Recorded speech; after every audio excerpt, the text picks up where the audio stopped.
अस्सलाम वालेकुम। कैसे हैं आप सब? आई हो बेहतर होंगे।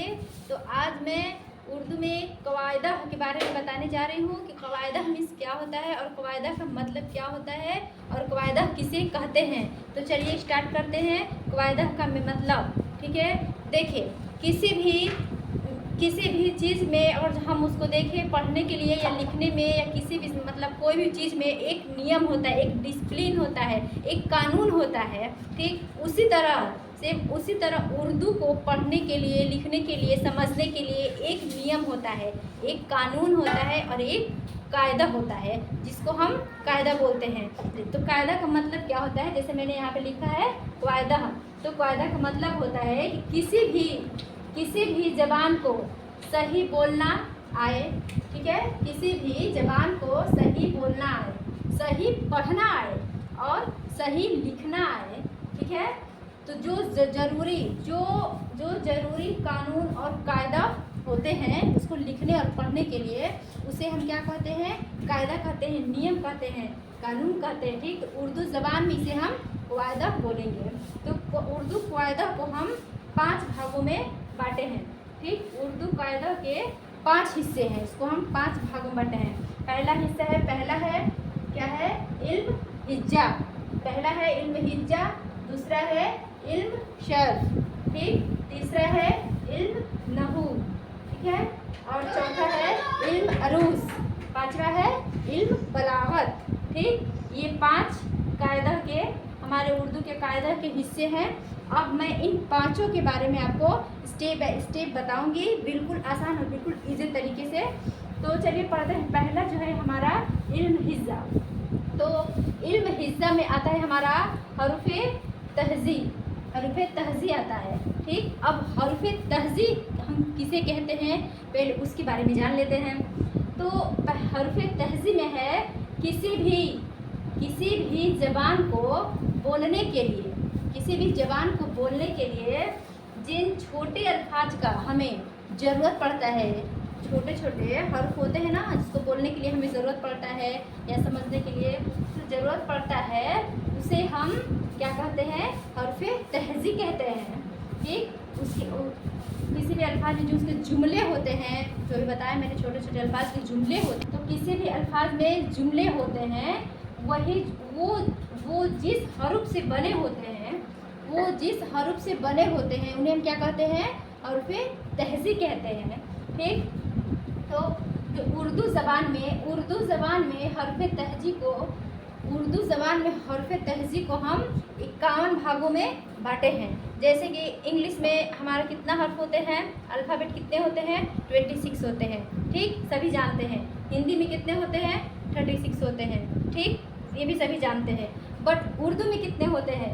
इल्म हिज्जा के हर्फ़े तहज़ी में हम उर्दू वर्ड को कितने भागों में बांटे हैं? 51 भागों में बांटे हैं। ठीक है, इसे और अब जो उर्दू ज़बान का जो ये हर्फ़े तहज़ी है, इसको हम 2 भागों में बांटे हैं। कौन? पहला है हर्फ़े मुफ़रद और दूसरा है हर्फ़े मुक़र्रब। ठीक, इसको हम 2 भागों में बांटे हैं। ध्यान देने वाली बात है, 5 कायदे हैं। पहला है इल्म हिज्जा। ठीक, जैसे हम इंग्लिश में पढ़ते हैं ना, past, present indefinite, past indefinite और फ्यूचर इंडेफिनिट। तो प्रेजेंट इंडेफिनिट में के 4 भाग होते हैं और पास्ट इंडेफिनिट के 4 भाग होते हैं और फ्यूचर के 4 भाग होते हैं। फिर उनके भी 4 भाग होते हैं, जैसे कि प्रेजेंट इंडेफिनिट, पास्ट इंडेफिनिट और फ्यूचर इंडेफिनिट। 3 टेंस होते हैं, सबको पता है।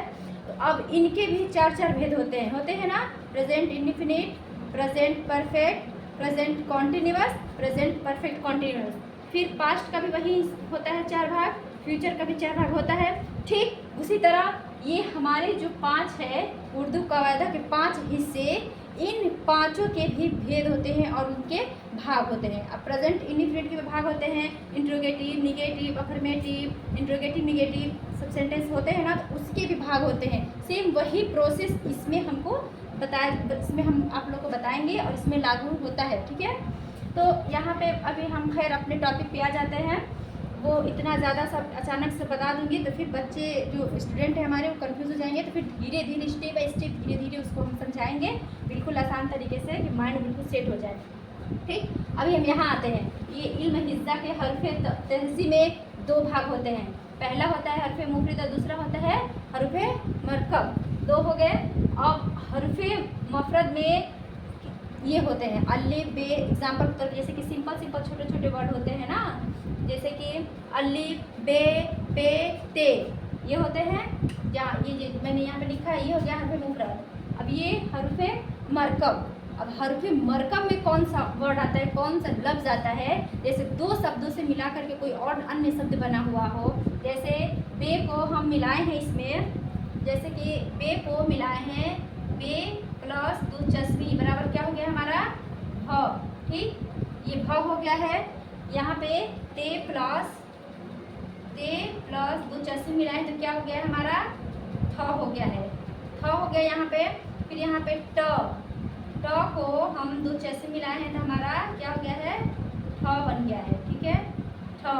फिर यहाँ पे झ यानी कि झंडा झ, तो जीव को पहले हम सॉरी यहाँ पे जीव लिख दें, जीव को दिलचस्पी मिलाए हैं तो क्या बन गया हमारा छ।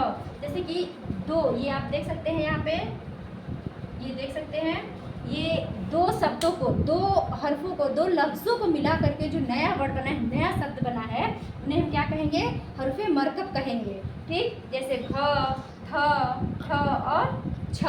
क्लियर? आई होप यहाँ तक आप लोगों को माइंड में कोई डाउट नहीं होगा, बिल्कुल क्लियर समझ में आ गया होगा। हर्फ तहज़ी में इसके हरकत के ताल्लुक पढ़ता है, ठीक है, पढ़ना है। हर्फ तहज़ी में इसके हरकत के ताल्लुक को पढ़ना होता है।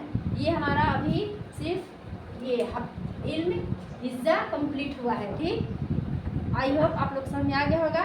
इतना आप चाहें तो अभी स्क्रीनशॉट ले सकते हैं, ठीक है।